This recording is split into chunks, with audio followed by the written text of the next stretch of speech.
Shawn, if there's one thing I love more than anything in the whole world, it's a comic convention. Oh, Richard, cons are the greatest collection of like-minded people. You get cosplay, comics, panels, and it's just all the things we love. Could you imagine if we, Richard, the language of bromance, could take part in a convention? Shawn, you don't have to dream. You know why? Because we, the language of bromance, will be at the Big River Comic Convention in Hannibal, Missouri on April 17th and 18th and 19th.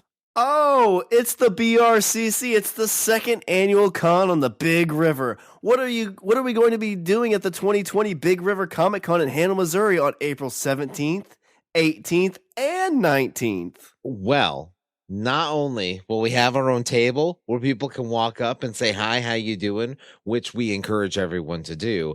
We'll also be hosting and moderating all panels that are there at the con. We'll have guest Mark Dodson, who, Shawn, the voices in Gremlins, for God's sake. One of my favorite Christmas movies. The best Christmas movie. It gets even better. For Return of the Jedi fans, we have the voice of Salacious Crumb. Yeah. Also, Carrie Means, who was the voice of Frylock. Curse. Harkening back to Aquatine. And none other than one of the comic book men himself, Ming Chen. Oh, we love Ming Chen. Checking this out, this looks like there will be tons of other guests and vendors. Plus, Richard, you know what? I think on this special occasion, we should do a little giveaway and record an episode at our table. That is a great and completely spontaneous thought that you just had right then. So come to the con. It's in Hannibal, Missouri. And how much and when is this con again? Just so I know that you know that I know that you know. So the 2020 Big River Con takes place on April 17th, 18th, and 19th in Hannibal, Missouri. And you can get your tickets at brcchannibal.com, which you won't believe these prices, Richard. Friday, you can get in for $10. Saturday, you can get in for $20. Sunday, you can get in for $15. Or if you want the whole weekend pass to come hang out with us for 3 days, only $30 and get you in for every single day. Oh, that sounds amazing. So you've got panel guests, you've got vendors, you've got people to talk to, you've got an entire arcade downstairs where you can sit and play. I don't even know what's in the arcade. All I know is it's probably covered in awesome sauce. I know I'll be there, and I cannot wait for the Big River Comic Con. So we'll see you there. The panels are on Saturday, April 18th, and the rest of the weekend is going to be filled with nothing but amazing stuff.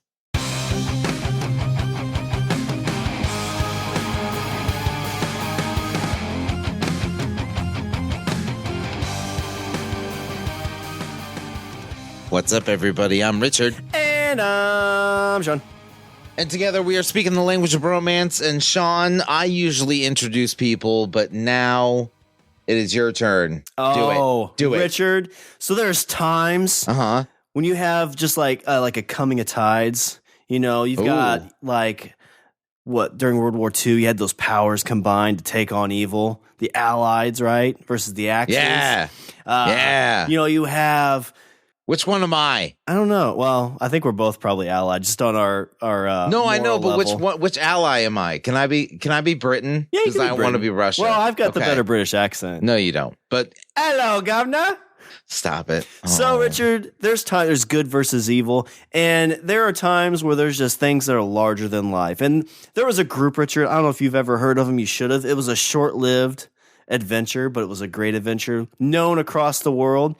Richard, they were the audio tag An American team. Tale. Fightful Goes West. We have Fightful on today. No, Richard. I knew it. They were the audio tag team champions of the world. They were a group that could not be denied. They were part of the Inner Circle. They were part of the Bubbly. They were there when Chris Jericho lost his title at a Lone Star. Richard, Shawn Michaels, Party Johnnetty, the PodRockers. And let me tell you this, sir, we have with us today God. Party Johnnetty. Party Johnnetty, welcome to the show. Hey, what's going on, everyone? I'm back. I'm back from the dead, resurrected. So a while back, John and I, Party Johnnetty, and me, my alter ego, Shawn Michael, tried to do an AEW podcast. Life gets busy. I got busy. So we kind of had to stop it, but we both still constantly are talking about All Elite Wrestling. And I got to go to my first ever All Elite Wrestling, my first ever wrestling show about a week ago. That's what I was gonna say. You were like, oh, I was like your first ever all. I was like, no, wasn't it your first one ever? First one ever. When I was a kid, the WWF at that time came through St. Louis and Kansas City all the time, and I always wanted to go, but just never got the chance. And now I'm grown up. I have some money. It was going to be in Kansas City, and I had to go. And so I wanted to bring on Party Johnnetty to kind of walk us through this because he's been in the squared circle. He is an undefeated wrestler. He's Party Johnnetty, part of the PodRockers. And so I wanted to share this experience and my experiences with him because he's got great insight. So I'm excited to have you here, John. I really am excited to be here, and it warms my heart that you asked me to be on this and that we could talk a little bit of AEW wrestling and kind of revive Be Elite Pod for a little bit here. So thank you so much for having me and for Rich to be able to put up with us while we talk wrestling. It's fine because he really, really wanted to talk about it, but he knew that I would have nothing to contribute to the conversation. I mean, I might maybe a little smart quip here and there, but overall, like I'm totally fine with it. I'm gonna sit. I'll put in my 2 cents here and there, but most of the time, I'm just gonna be riveted listening to the two of you wax philosophical on the world that is professional wrestling. It's kind of like how when you have a friend or when you're married and you see a trailer for a new cool movie or a new cool video game and you go to tell your wife about it and she gets that glazed look over her eyes and she has no idea what you're talking about, nor does she care or have any care about anything you're talking about. And so as opposed to staring into my glazed over eyes, we found Shawn a friend. Well, and I want to know, so before I jump into my very first wrestling event ever, John, do you remember the first time you went to a professional wrestling event? Yeah, actually I do. It was a WWF event and it was a house show. And I got to see a lot of the greats of the 90s at the time.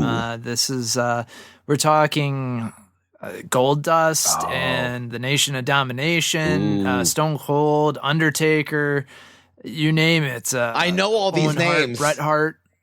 Yeah, right? Prime Attitude Era wrestlers. Yeah.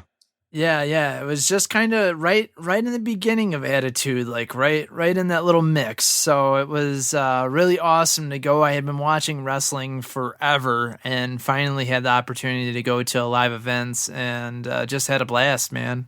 Love it. So you said it was a house show?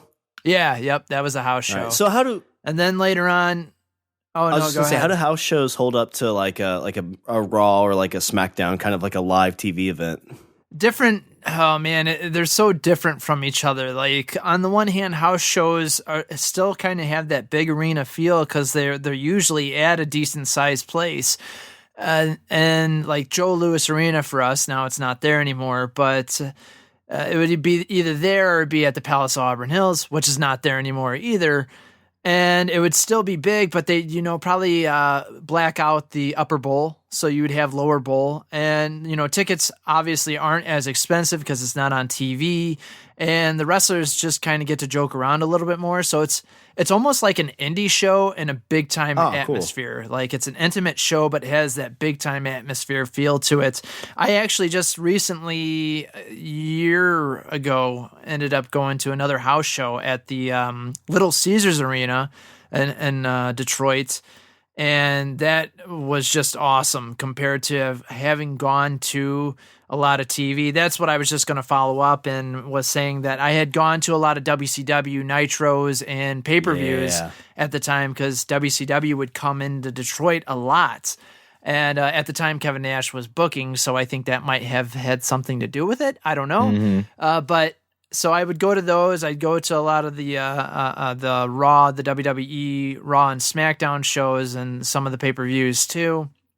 Those are great shows to be a part of, and it's awesome to see. Like I went to the last pay-per-view I went to was Hell in a Cell, and I had a lot of fun with that. And then I just recently went to SmackDown last December and had a lot of fun with that too. But there's something about house shows that are just different, and it's almost like you get the same, you might even get more like bang for your buck going to a house show, even though you know that it's not being taped or anything like that. But it does have more of an intimate feeling, and there's not as many people crammed into a house show as a live event. In the house shows, they get to be a little bit more creative too. Right? Yeah, like a little less spectacle, but a lot more, almost more substance. Yeah. They get to like goof around and what have you. They get to practice stuff at house shows that they can't really do on TV, or they just get to have a good time, and so it's more relaxed. And you can get away with a lot more at a house show than you can on TV. Well, so I will start my journey to my first ever wrestling event, and I want to go back to even before I knew I was going to this event. So I've been collecting comics for the last like 6 or 7 years, and I was wanting to clean out some space. So I've had a little bit of luck selling them on eBay, but not a ton. And so I had a couple Star Wars ones I was wanting to get rid of. And so I jumped on eBay and I was like, well, let me see what I can get for these and kind of go, sell them groups by group to see if I can make any money. And the first set I put out there, I did really good. I got like $45 out of it.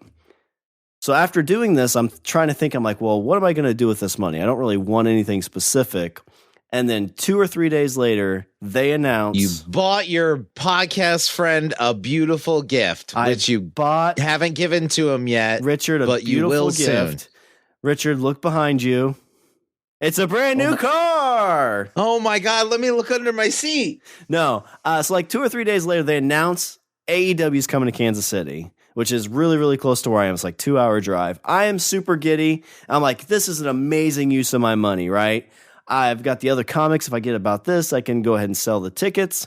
And I'm looking, and they have this super VIP package. Have either of you guys done a VIP type of experience?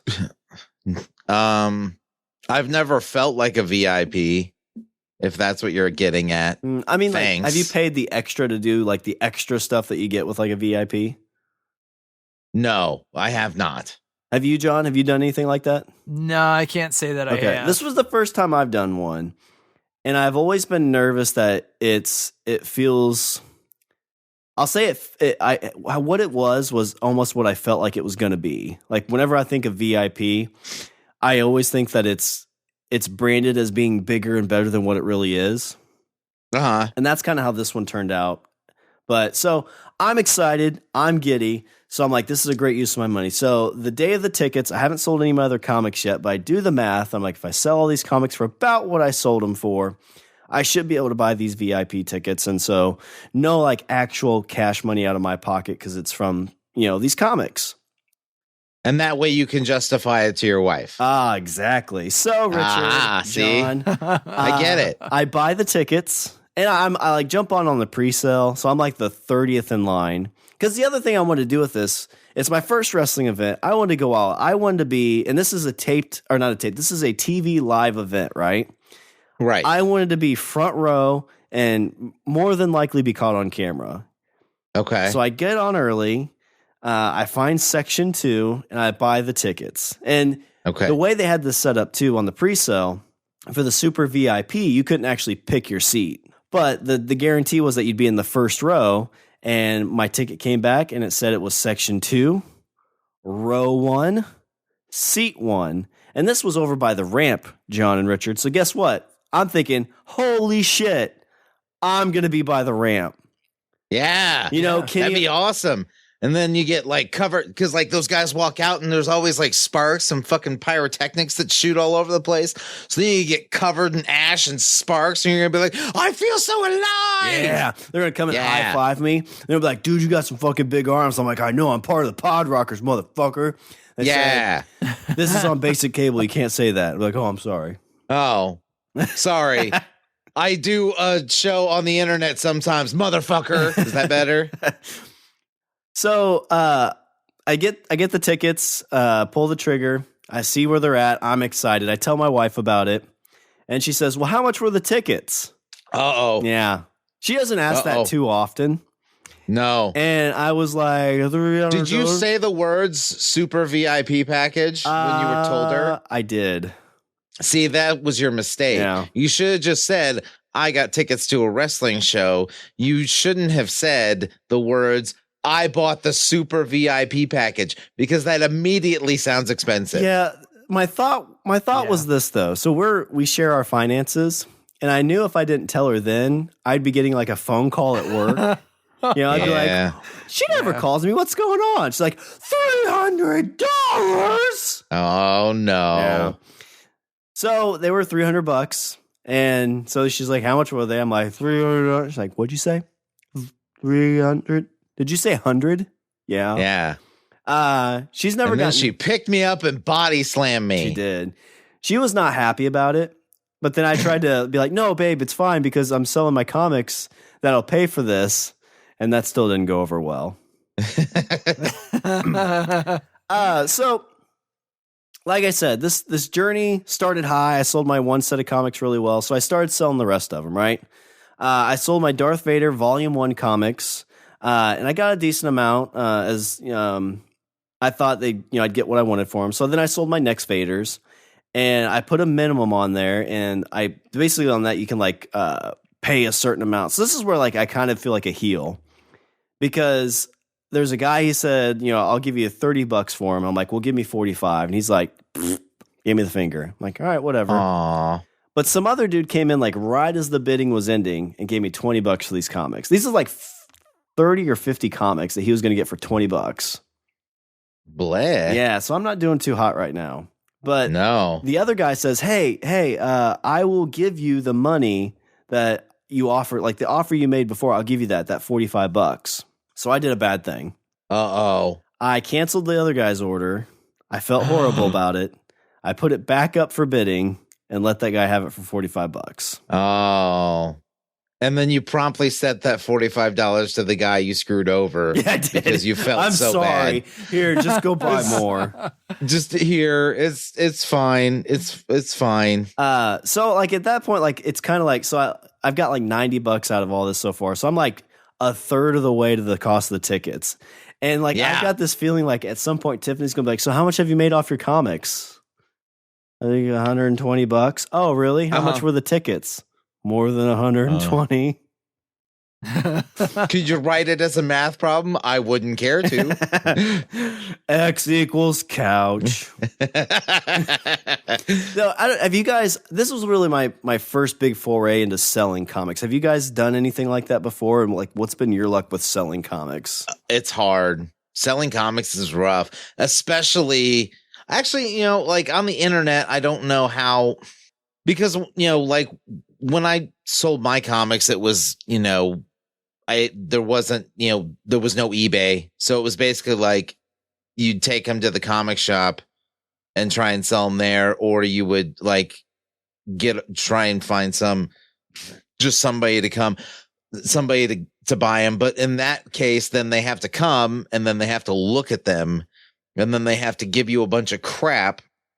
I mean, like, oh, I see a little tear here. I'm like, yeah, it's Silver Surfer number 94. I'm selling it for 50 cents. Could you just stop?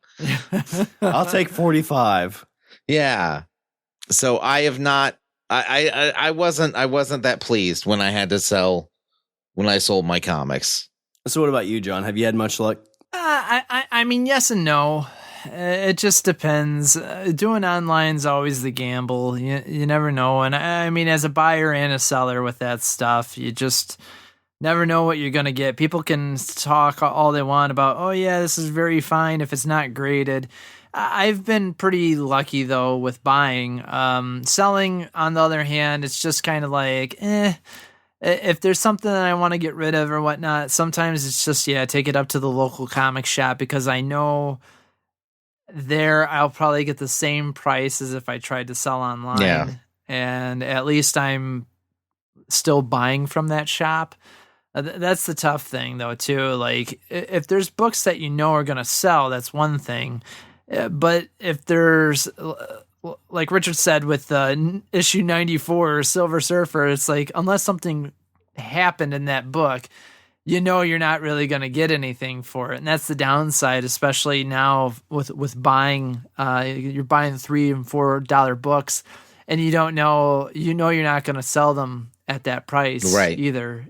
So that's the tough thing. You hope that there's at least one issue in your series that you've collected that's going to at least be worth $50 on its own, so that it can kind of make up for the rest that you sell. Cause you're definitely not going to get, you might get 50 for the one book and then another 50 for all 45 other books. Yeah. Or, if you're lucky. That's a good point. When I sold mine, this was before the market dropped out. So comics, like when I was buying and selling comics, you would get them and then they would appreciate in value rather than like probably around like 99, 2000 when the whole like market fell out, and they don't do that anymore. Yeah. Well, I think they print so many that like the Star Wars ones, I'm kind of surprised I didn't get as much for. Yeah, like with reissues and stuff like that. It's just... Yeah, because the last one I tried to sell on eBay was the Star Wars new run they have. There's like 57 comics, and I end up selling it for $30. So at this point, from all my eBay sales, I have like $115 after taking out what eBay takes out, because they always seem like every other month they're still pinging you for something that you owe. So at this point, I'm kind of licking my wounds, not really mentioning this to my wife at all. But I luck out because my local comic book shop, when I told them there's a few I was wanting to get rid of, they bought the rest of them and pretty much covered the rest of my tickets. So I did end up out of pocket technically for my wrestling tickets, which was nice. No more flop sweats while he sleeps at night. No.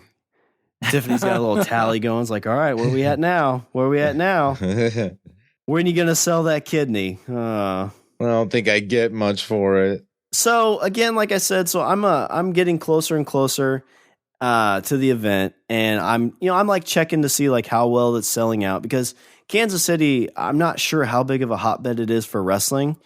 And because AEW is kind of new, there was starting to be some images around Christmas time of some of the arenas not being really well sold out or well attended, like decent amount of people, but you could definitely see a lot of empty seats. And as a person that wants to be able to take his son sometime, I was hoping Kansas City was really, really good. Like a lot of people are going. End up doing that. I find out where my seats actually are. So you remember back when I first bought these tickets, got on super early, pre-sale, like number 30 in line, and I get row 1, seat 1. But guess what, gentlemen? That's not by the ramp. It's on the other side of the section, away from the ramp. Aw, sad about it. I was like, so I went from such a high, like I just sold enough comics that I'm covering this, so I get to sleep in my bed again. And all of a sudden, the seats are not even close to where I thought they were. So at this point, I think I'm going to call Ticketmaster, and they're basically like, oh, well, you could sell your tickets and then try to buy the other tickets that are by the ramp. Because at this point, they had 2 tickets by the ramp that you could buy that were super VIPs, which made no sense to me. So basically, best available was not best available. And yeah, that's what it sounds like. yeah, and trying to sell my seat like wasn't probably going to be an option because even if somebody bought it, they'd want it at a discount. So then I don't really want to tell my wife, hey, guess what? I sold my tickets. I sold those tickets that I bought for $300. I sold them, and then I bought new tickets, and it almost washed out. And then she goes, "What do you mean almost?" And then you say, it was an extra $50. Yeah, that would not have ended well, for sure. But I end up contacting them. They kind of give me the finger. The group that's putting on the VIP is called CID, is the name of the company. So I check with them, and they said, sorry, you got to go with Ticketmaster. And so like a couple days before the show, I contact Ticketmaster again. And oh God. Because basically what they told me is like, hey, we can't exchange VIP tickets. And the second email I got basically said, hey, it's the day of, so it's going to be difficult to exchange the tickets, but here's all the things that we could do for it and not do it. Like, here's the rules of exchange. And in the middle of it was, we cannot exchange VIP tickets. Well, that's dumb. Yeah. And I'm like, but what am I going to do? Like, you told me to contact you, but then you said this, like, well, yeah, you couldn't exchange those. Well, why do I need to call you? Put a pin in that because my closing thought already is I hate Ticketmaster. Oh man, I was not happy about that. But so, I mean, I finally came to grips with it. I'm going to get to do this VIP experience. It'll still be fun. My seats aren't going to be where I want, but I'm still close. And so I make my journey to Kansas City. So I guess what thoughts do you guys have up to this point? Am I being a little bit too much of a baby about it, or how would you feel in this situation? I mean, no more than usual. Okay, good. No, I mean, I would be pretty mad if I paid $300 for a ticket and I'm in the far corner of first row, first seats. Like, that just sucks to be like, what? I've been in those similar seats, and you're like, you guys don't even have this properly angled. Like, all I'm seeing is the corner of the ring post. Like, there's no good clear view, and I paid that much money. I would be upset. Yeah, that would make me upset. Best part about the seeing though it was the camera spot. So like they had the rolling camera going by me, and then in front of me there's a good like 10 feet before the other seats. So at least I was kind of able to stand up and stand in the kind of the alley, but without, well, for lack of a better term. So I got at least to do that, even though the security guard asked me a couple times to sit down, which is funny at a wrestling show. Like, I think you'd want to stand up. It's like a sporting event. You picked up the chair and hit him with it. I did. Yeah. I said, suck and it. Then, nice. Yeah. Said, you can't do that. Copyright infringement. So I've never done a VIP experience before. And unfortunately, I kind of felt like this is what all VIP experiences are. And also the one reason I wanted to talk about this too is because I'm the kind of person that likes to have a good idea of how things are going to work before I do them, so that I'm not like figuring out where my seat was. If I would have shown up the day of the show, walked to the corner where I'm right there on what I think is seat 1, row 1, right next to the ramp, and somebody comes up is like, oh no, actually you're all the way on the other side, like would have ruined my night. Yeah. But being able to see where it was, I could come to terms to it. Okay. But this VIP experience, I show up, we get in early, but you really just kind of get shuttled around. They had a little roped off area with some tables. The food was decent. We had chicken tenders, meatballs, and some stuffed mushrooms. I got 2 free drinks, Captain and Coke, so the drinks were good. But nice. I don't know. Like I said, I haven't been around a ton of wrestling fans, but the group here it seemed kind of like nobody really wanted to interact too much. Everybody's a little bit awkward. Like, I don't know if they were because I don't know if you have this, John. Like when I go to work and tell people about wrestling, I've kind of gotten over the fact that I'm like, they may think I'm a dork, but I don't care. Sure. And I don't know if you have any of those situations, John, when you're around people where you like start talking wrestling and it's like Rich said, glazed over, not interested. It doesn't mean I don't love you. Yeah, right. Yeah, exactly. That happens. I think that happens with anyone in their hobbies. Oh, yeah. But so I tried to talk to some people. It's a bit awkward, but I did get a chance to hold the AEW Championship belt. I was part of the VIP. Nice. And I was like, well, at least this is okay. It was like a 10 seconds I got to hold it. I did the Shawn Michaels HBK pose because, I am Shawn Michael. Professional photographer got it. missed my arm and missed my leg pose. So it really just got like my upper body, which professional. Yeah, exactly. That was how they're like, this is a professional. I'm like, all right. No, it's fine, Shawn. That's the moneymaker. That's, I guess. I think it was. It sounds like he was centered more on the belt than actually capturing a photo with you and the belt. He's like, nobody cares about you. They just want to see the belt. Which this just kind of adding up to like the chair, the seat, and the kind of lackluster VIP area. And then the merch that they gave us was really just like a lunchbox and a poster and a cup. So like nothing like super awesome. I did do, I don't know. I feel like this was a good thing. After we're getting ready to go to our seats, there's this little kid sitting by themselves. So I gave him my poster. Oh, nice. And I handed it to him, and he's like, I'm like, hey, do you want a poster? He's like, sure. What is it? I'm like, I don't know. It's some AEW thing, but you can have it. And it seemed like it made his day. I almost gave him the lunchbox too. But then I realized if I did that, my kid would probably body slam me. So I decided to keep that. He's like, I started to hand him the lunchbox, and then I thought about my kid, and I was like, wait, never mind. And then he cried, and I laughed and walked to my seat. But so the only other cool thing that happened in the VIP is they do a lot of YouTube videos before the show kicks off. Like they record like these promos and stuff like that, and they show them on their YouTube channel. The Inner Circle members were there, Sammy Guevara and Proud and Powerful. And Sammy Guevara, the first thing he did, he comes to the guy at our table, puts his arm around him. He's like, hey, where's the food at? And runs up and steals our food, which I assume they get catering. Well, yeah, but I mean, free food. Yeah. Also, that's like a total power move. Oh, it was. Yeah. You gave him the food, didn't you? Well, he took my food. You were like, here you go, sir. Yeah. I was like, he really is a Spanish god. You're such a beta.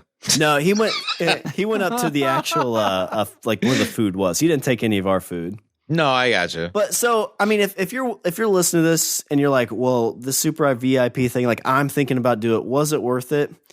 I'm kind of like, really what you're getting for it is you're getting your seat. Because that's the only way you can get these front row seats is by the Super VIP thing. That's what it sounds like. It sounds like it's just basically like, let's throw in like all this extra stuff so that way it justifies the jacked up price that we're selling these seats for. Yeah. I don't know if that's how all VIPs are, but that's how this one really felt. Okay. There's actually a guy and his daughter showed up like right as we were getting out of the VIP area. I guess he didn't read his ticket or something, and she was a huge Sammy Guevara fan. So like she missed him there completely, which was pretty rough. He could have stolen my chicken nuggets, Dad. God, I hate you. Yeah, and it did kind of look like a divorced dad too. Like he's taking his daughter to something she enjoyed. Oh, she's totally growing up and being a stripper. She's like, Brad wouldn't have done this. Who's Brad? Mom's boyfriend? Yeah. I call him Dad Brad. Screwed up. Yep. And that's how Brad got upgraded. Mm-hmm. Yep.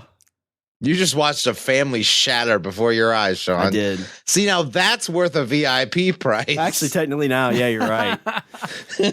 But I know, John, you watched this event. So let's get to the event, right? This was in Kansas City. I was probably 15 to 20 feet from the ring.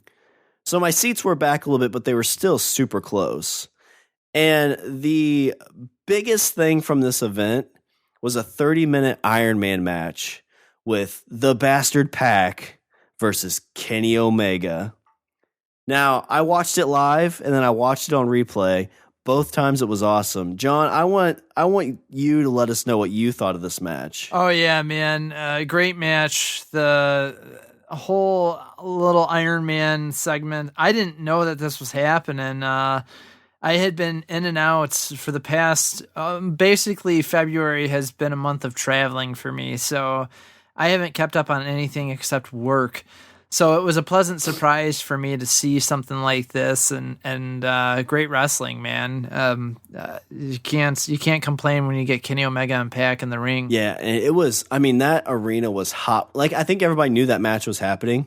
But when that's the first match they announced after, they had a dark match before that, before the show started, like on actual TV. And to see that like live and the crowd pop, It was so freaking awesome. When there's a spot, Rich, when Kenny Omega's on this table and Pac, his opponent, jumps off the top rope onto the table outside of the ring. Ooh. And you like seeing that like 30 feet away is just ridiculous and insane. I bet it is. I bet like that sounds kind of dope. Yeah, I love too that like the ring, like you hear it on TV, but live it sounds like a gunshot every time somebody hits it. It's one of the things that like so the very first match was kind of it didn't really get me like super hyped, but it was a guy named Luther versus a guy named Sonny Kiss. And it was on their dark match, and watching it, like you definitely can, like they're not like, I don't know if John might be able to help me on this, but with the way they worked, it wasn't the best. Like you could kind of see a lot of, they just didn't work real well together.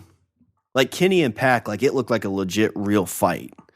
Like you were scared watching it. And the other one, you're like, okay, I kind of see what's like, you kind of see behind the curtain a little bit with the other one. But watching all this, like I said, I was a huge wrestling fan back in the day. And if I was like 8 or 9 going to my first ever wrestling event, I probably would have put my foot in the water of wrestling. Like I might have given it a shot. Yeah? Oh yeah. Like watching, I got like really hyped, especially like after talking with John and kind of understanding like, because when I was and that's the other thing I've always find interesting. And I don't know if you have any input on this, John, but you know, as a kid, like to me, being a wrestler was an impossible thing. Because like you have these guys who just show up out of nowhere, are huge, and they start beating the crap out of each other, and you're like, well, like he just came out of the woods, right? Like he's just like it's the dead man. Like I'm not a dead man. Like how does that work? You know, I don't want to go fight the dead man. He'll steal my soul. I'm talking about the Undertaker, Richard. Because he takes unders. Yeah, and you know, not knowing that there is school and stuff like that you can go to become a professional wrestler, but knowing that now, it's like, oh my gosh, like if I would have known this back then, why wouldn't you want to give that a shot? And I think John might have a couple broken ribs that would tell me why, but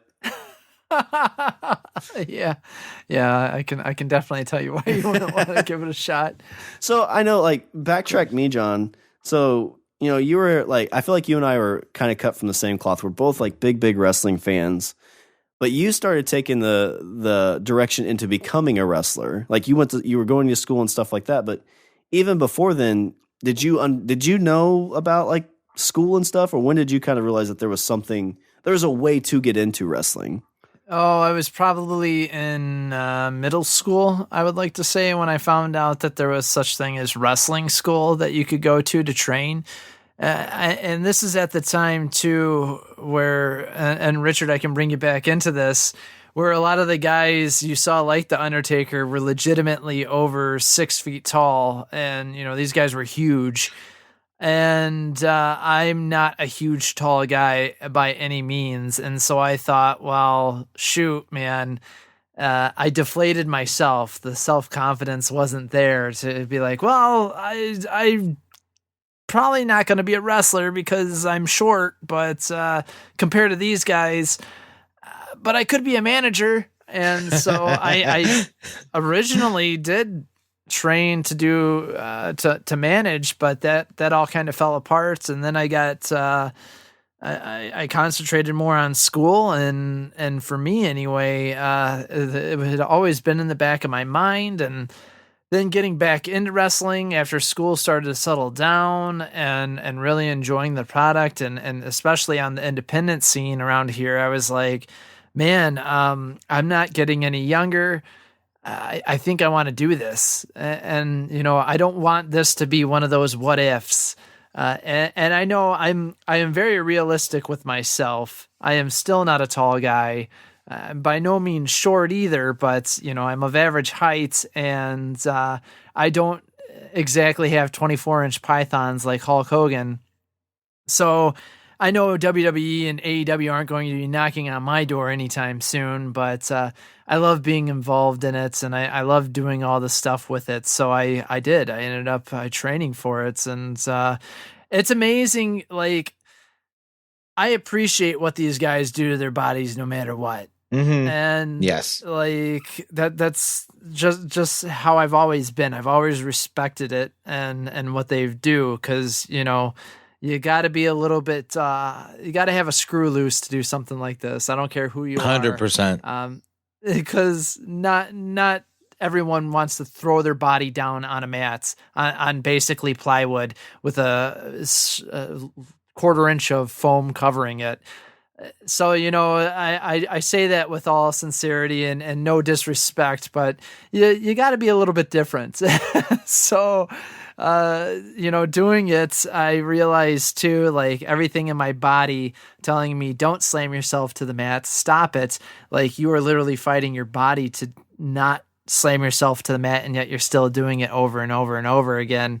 And yeah, you end up feeling it and whatnot. But yeah, I know I just went on a long ramble about this. No, I think that's definitely. That's awesome. Cause I mean, that's, you see these things. I think a lot of people have the misconceptions like, well, it's fake. It's not real. They're not hurting each other. I mean, I saw legit two guys jump 20 plus feet off the ground, onto each other. Yeah. And, you just try to jump from the couch onto your floor, you're going to be out for a month. And that Kenny Omega match that we talked about, he had that 30-minute Iron Man match. He had to get in a plane, fly to Chicago, and then have another big match that Saturday, which was on pay-per-view, which was insane in itself. So I don't remember what he calls the move, John, but when Kenny Omega puts his opponent on his shoulders long ways, and then the one not his finisher. It's where he puts him on and he runs and does like a somersault flip with him. Oh yeah. I don't remember if it really even has a name or not.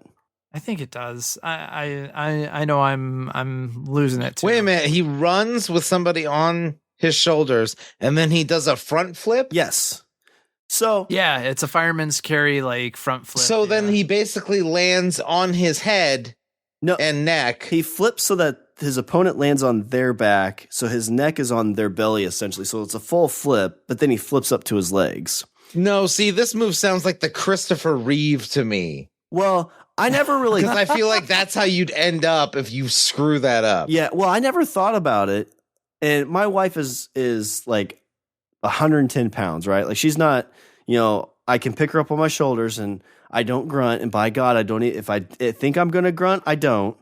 Because again, $300 for tickets. If I grunt when I lift her, bad things will happen. How's that couch? Yep. Agreed. And so I did that. I'm like, oh, this is just like Kenny Omega. And I take like 2 steps forward. I'm like, how is this fucking possible? Yeah. Like if I tried to bend forward with anything, I'm just falling flat on my face. And it's just insane. Yeah. Like when you see it live too, with like the moves that they do. And yeah, man, it's definitely, you got to have a lot of trust in your opponent, your partner, and there's a lot of work going on just between the two of you with that, because the guy who's on your shoulders knows that you're doing that. So they say in wrestling, you got to have a good base. You got to have a good base, and I mean, I'm like, dear God, how do you have a good base? And I'm like, I guess I got to do 1 million squats a day, but. Like on top of that, so not only do you have to be strong to do something like that, but like even as the guy on his shoulders, you have to place yourself in such a way that you're trying to evenly distribute the weight across your own body by not, in terms of what they say, like potatoing, just being like a sack of potatoes on you, or a bag of cement, with it's just, so you're also kind of positioning yourself in a way,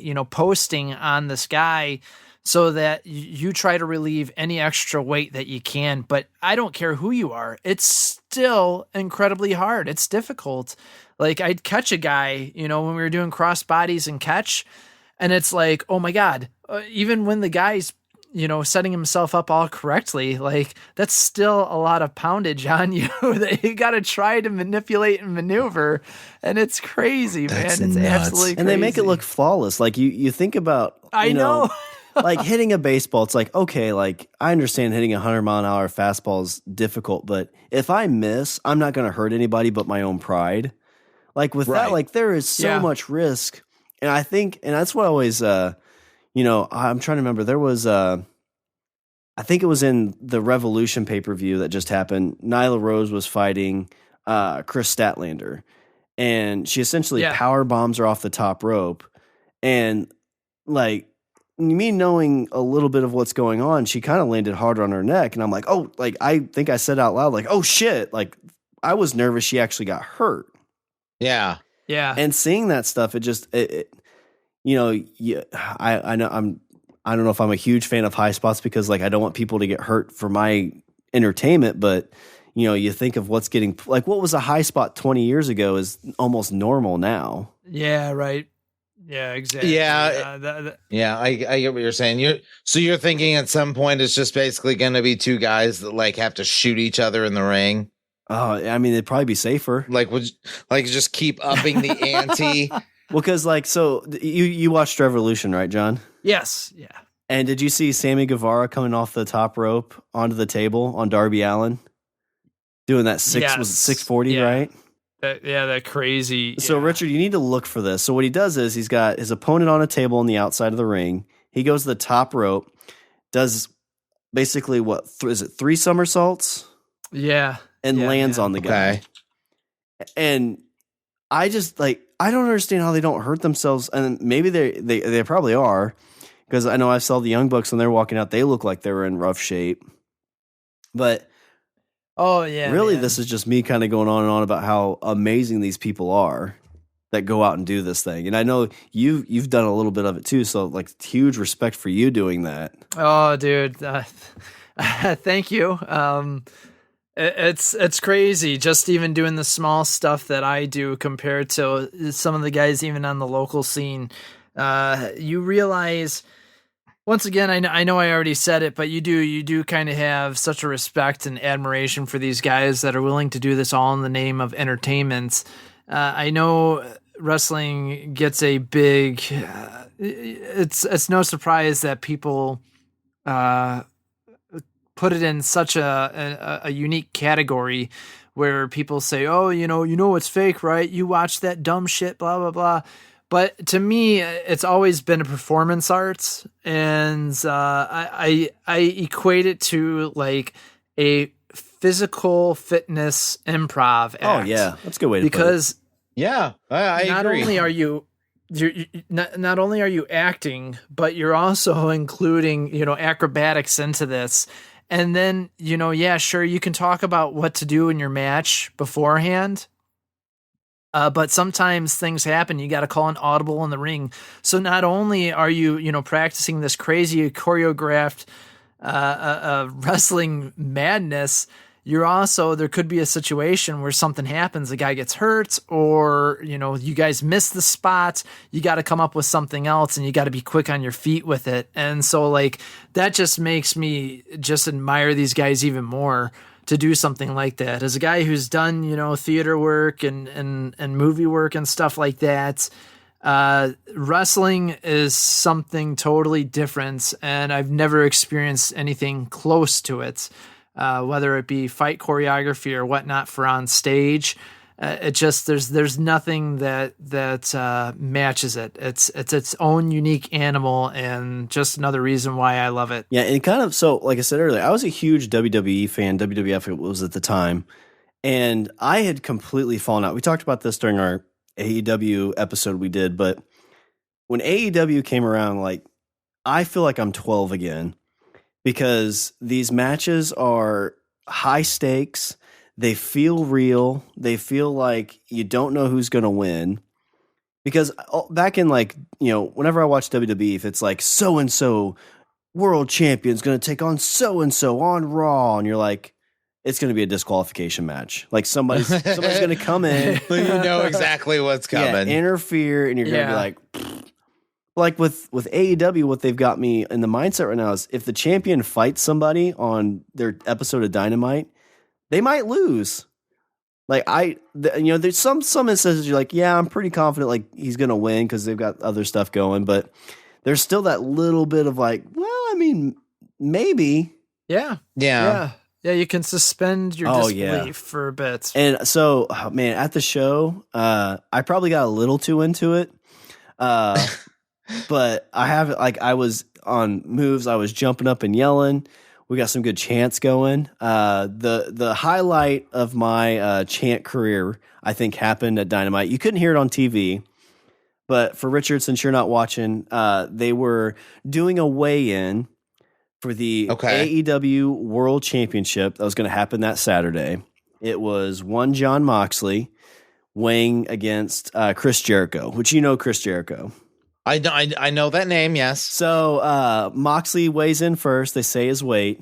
And then as Chris Jericho's getting ready to take off his outfit, I just start chanting, "Let's go, Dad Bod. Let's go, Dad." Because I don't know if you've seen it. I've heard he's done this on purpose, but he's put on a little bit of weight because the villains are usually a little bit fluffier.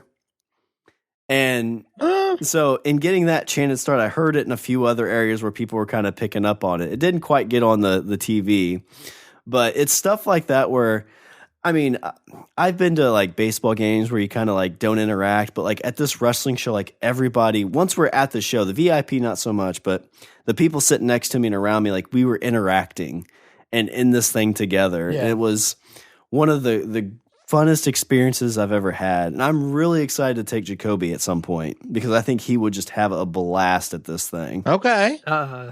That's awesome, man. Yeah, it is almost like a bunch of introverts get together and they get to at least let loose at wrestling shows. I think also another reason why I like wrestling so much is it has such a variety of like the fan base is totally different, and it kind of takes people from all walks of life and brings them together. And I know WWE gets a lot of shit with some of the stuff that they do, but they're really great when it comes to the charitable side of things.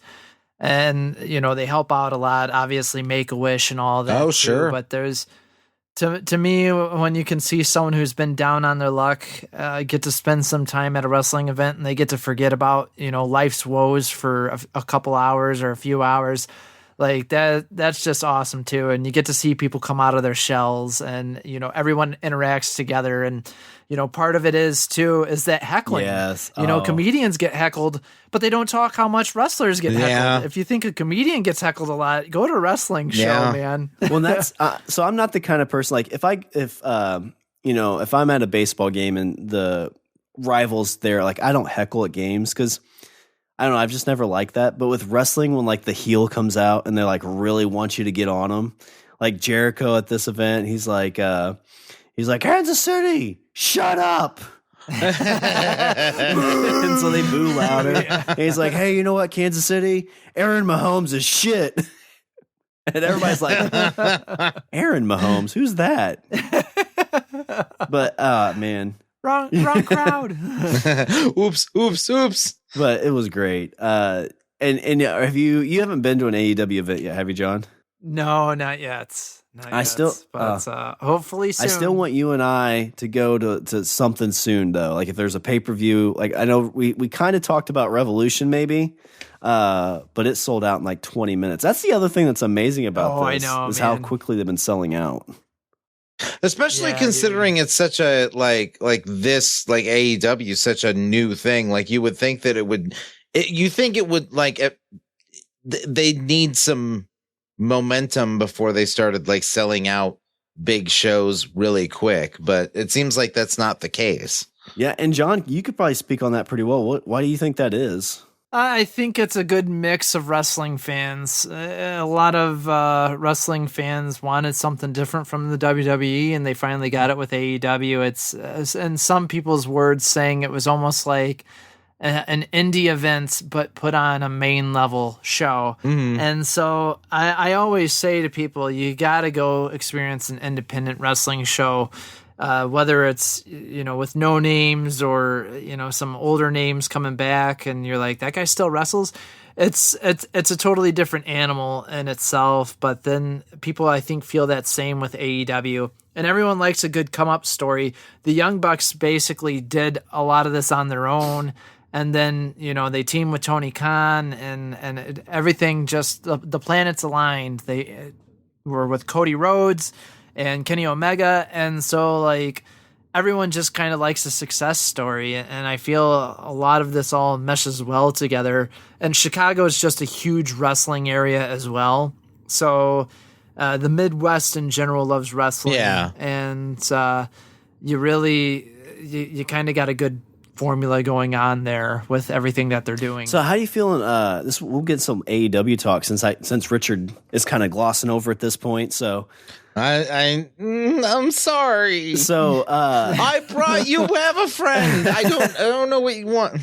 So Revolution happened. Have you been following the Matt Hardy storyline? So this is going to come out. Hey, I do know that name. So Richard, you'll like that. This is John. Can you get because he was one of the Hardy Boys. I actually liked the Hardy Boys when the tag team. Yeah, I thought they were awesome. I love Matt Hardy. Plus the chick that he was with Lita, was super hot. She probably still is. So what I love about Matt Hardy is this is the thing I love about wrestling too is people can reinvent themselves. Because you basically build this persona and you get to create it and you get to be larger than life. And Matt Hardy, I think, is really good about this. Are you kind of caught up on everything, John, with Matt Hardy? Yeah. For the most part, unless something new just recently came out. But yeah, so this will come out on be 2 weeks after Revolution. So some stuff might have already happened, but I'll let you explain to Richard what's going on with this Matt Hardy and AEW Free the Delete thing. Okay, so you might have to explain a little bit more on that end. So all I know with everything that's been going on is Matt Hardy is his contract finally came up as we speak. I believe it was either last night or the Sunday night that his contract ended with the WWE at midnight. Okay. And so he was an open agent. Okay. And so it's been a really badly kept secret that he's going to sign with AEW. And there's been some things going on in AEW that have kind of been pushing this, making people think that he's going to sign. Okay. And but he's also kind of playing around with it too. He's like, am I going to go back to WWE? Am I actually going to work for NXT? Will I make an impact? Or will it be AEW? So he's been teasing that he's going to other wrestling leagues as well. Sure. But mostly all signs point to AEW. Okay. Now the Free the Delete, is that the hashtag? Yeah, he's got a 9-part series called Free the Delete on his YouTube page, which I just watched the Sunday before he became a free agent. Okay, yeah. So I don't know if I caught the last one. The one that I caught was the Dr. RKO. I've been following his Free the Delete stuff, but not keeping a keen eye on it. I mean, the reason I love this, Richard, is so this is a guy who was signed with WWE. He came back to WWE, right. I think, based on them letting him do a character he created called Broken Matt Hardy, which I don't know a ton about, except he's kind of it's more the vessels holding something that created Broken Matt. And can you explain Broken Matt to me, John? Do you have a good concept on him? Yeah. For the most part, Broken Matt came after, I don't know if it was a series of concussions or his head getting hit or whatnot. Okay. And then he basically had turned into this crazy character, over the top soap opera-esque character. Yes. Oh, wow. Where he basically has multiple lives. He's lived lives all across basically since time began, and so he's experienced different things with different people and reincarnation. Yet he also has basically he's able to see through all of this because of all of this. All these things that have happened to his head. So he's Dr. Manhattan. Yeah. In a weird way, he kind of is like Dr. Manhattan. Okay. Where he can basically do a lot with what he's given. And so his whole thing, was delete. And they basically, TNA/Impact, let him have control of this character, and he and Jeff, his brother, created just this ridiculous, hilarious, like wrestling match at the Hardy compound, like at their home. Oh, geez. Where, oh, dude. And it actually, it might still be up on YouTube, but it was getting millions of views basically because everyone was like, you need to watch this. This is absolutely ridiculous, but it's entertaining. And so like WWE basically really enjoyed the whole Matt Hardy and broken Matt Hardy character. And they would go around to actually different feds and different independent promotions and wrestle. And like, he basically was doing almost like a Marvel DC crossover on stuff where, you know, like not everyone could do that. And so he kind of like made it so that, these wrestling promotions are working together because of this broken Matt Hardy gimmick. And it was really cool. And that's interesting. And so WWE brought him in, and they haven't really let him use that character a ton since he signed. And so I think that's kind of why he let his contract lapse, is because he had on 3230 was a big thing with Free the Delete, March 2nd, 20. Okay.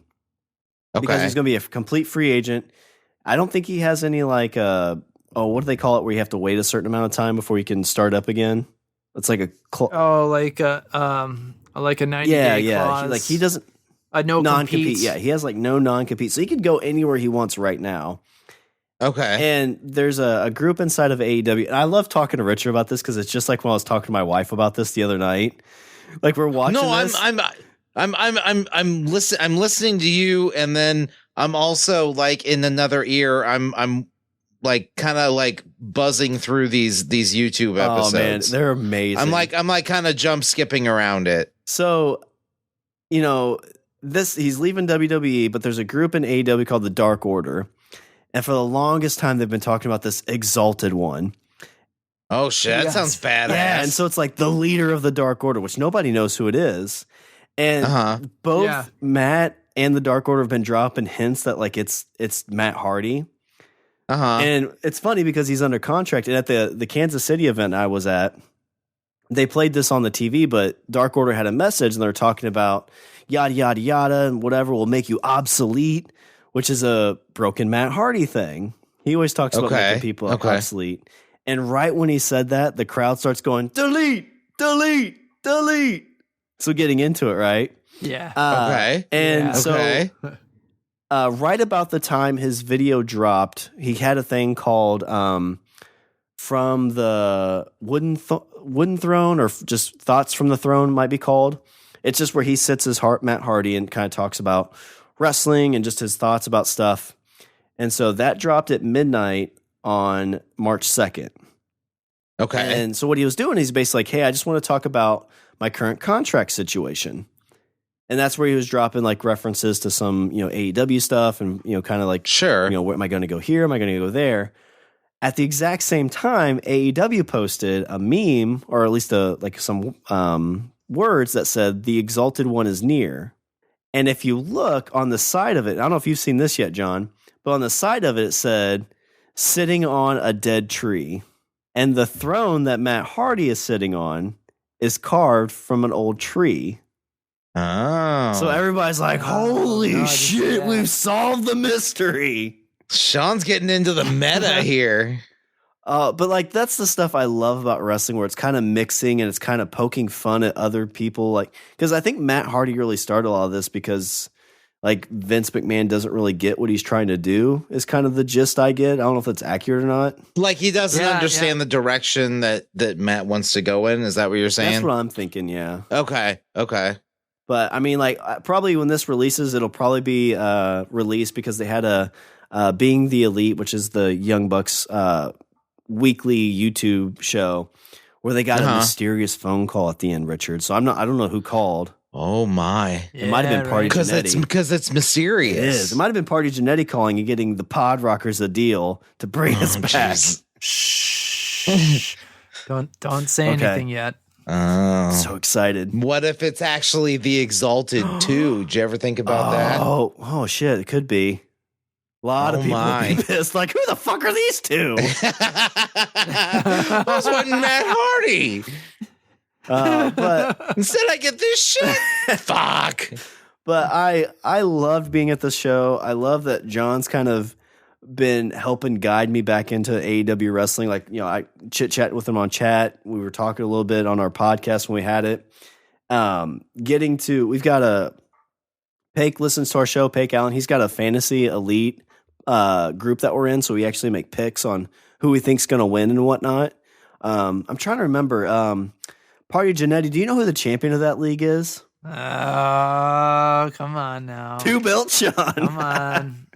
Oh, Jesus. Yeah, Shawn 2 belts. I'm pretty good. Here. What can I say? I'm not good at a lot of things, you know, life, sex, podcasting. But I can make picks on professional wrestling. Thank goodness. But John, you know, we usually do Richard's closing thoughts, but I'd like to hear any kind of closing thoughts you have, or any thoughts you have on the events going on right now. Well, I just have to say it's a good time to be a wrestling fan, and if you're listening to this and you're either a casual fan or not a fan at all, even go to a live show, whether it's a WWE event, if you're willing to spend the money, or AEW events, or something local and independent events. Just check it out. I can tell you, going to a live event, you'll have a ton of fun. I just recently took some friends to a live event that had never experienced a wrestling show, or they were young when they last experienced it. They had a blast, and they said that they were going to go again. Like, I thought that was pretty cool. These guys that don't know wrestling, don't like wrestling, but they went to the event itself and were just blown away at how much fun they had. Like, trust me, you just got to go to these shows and just unleash, have a good time with it. And always, if you have any questions, you know, you got to ask the PodRockers. We're here to help. So I'll just put that out there. The PodRockers, you know, we might not be as active, but we're still here. We're still rocking. Yep, still rocking. I feel like if you can't ham it up at a wrestling event, where can you ham it up at? Exactly. But, true story. John, thanks again for joining us. Thanks for letting me ramble a little bit, poke your brain a little bit more. And I'm super excited. You know, maybe one of the next big events, we should make Richard watch it, and we could do a review show on it. Yes. I'm fine with that. I'm down with that. Let's get that on the calendar for Double or Nothing. They're going to have that. That'll be around Labor Day weekend. Okay. So we'll plan for down. that. But, all right, well, let me do a little bit of housekeeping. You can visit our website, or languagebros.com. You can follow us on Twitter and Instagram at languagebro. You can email us at bros@languagebros.com. Like us on Facebook, and if you want to throw some money in our tip jar, make sure you check out our Patreon account. And also, we have some LB merchandise at the T Public store. All right, well, is there anything else before I close her out? Screw Ticketmaster. I forgot to end with that. Yeah. Take your money, and they're not very helpful. Yeah, goes without saying. All right, well, that's all the bros we have this show. I'm Shawn. And I'm Richard. And I'm Party Johnnetty. And we are the PodRockers. Remember, don't be a why. Be a why. Be a why not. Or, John, what's the best way to end it? What? Get off the street and be elite. Be elite. I didn't know if we were going old school here, if we were going retro LOB, or if we were going BEP. So no more Beaver. No, we got rid of that. It's just be elite on the street. Yeah. Eat the believe. Shawn, I'm the exalted one. I knew totally makes sense. It does. You're just gonna show up in like a robe. Fuck you guys! It was me. Wait, what am I doing here? It was me the whole time. Oh, I love. There's been a lot of people that say it's going to be Vince McMahon. It's like, fuck you guys. It's been a con the whole time. Get it, Tony Khan.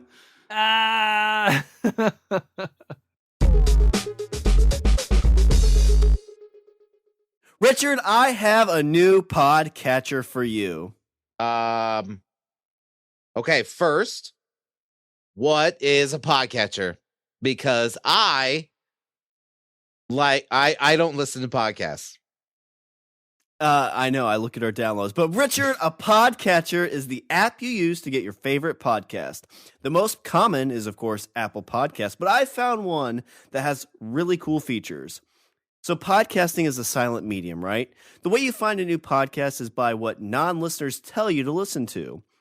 Good Pods, Richard, is a podcatcher that I found and gives you ways to see what your friends are listening to and help you find new podcasts. Okay, well, wait. Couldn't I just tell you what I listen to? Well, from time to time, you may see someone share a podcast on some type of social media, but who pays attention to that? Am I right? We obviously do that all the time, and people don't see it. But with Good Pods, Richard, you can see the actual podcast your friends listen to, and then you can, right from the same app, listen, subscribe, and then you, Richard, the listener, can share those podcasts. Okay, but wait. Does this thing do anything else? Does the podcatcher shine my shoes? It does not shine shoes, but Richard, you can find brand new podcasts to listen to while you shine your shoes. Because Good Pods, Richard, makes searching for podcasts is one of the best out there. Not only by podcast name, but by episodes and authors. Good Pods UI is really sweet, and they are providing updates all the time to improve it and make it the best podcatcher out there. Plus, on Good Pods, you can rate, share your thoughts on each podcast episode to help others find the podcast they will love. Okay. All this does sound good. Everything you're telling me sounds good. So, question. I do not understand phones. Where do I get it? Oh, it's simple, Richard. Just like any of the apps you buy for your phone, you go to the app store of your choice and search Good Pods, GOODPODS. You download and rate Good Pods, and obviously subscribe to the Language of Bromance and rate the next episode you listen to. Yeah, because then you catch pods, and then you would catch our pod, and catch our pod because you don't want to catch anything else. Yeah, and you can catch our pod on Good Pod. Because our pod is a good pod.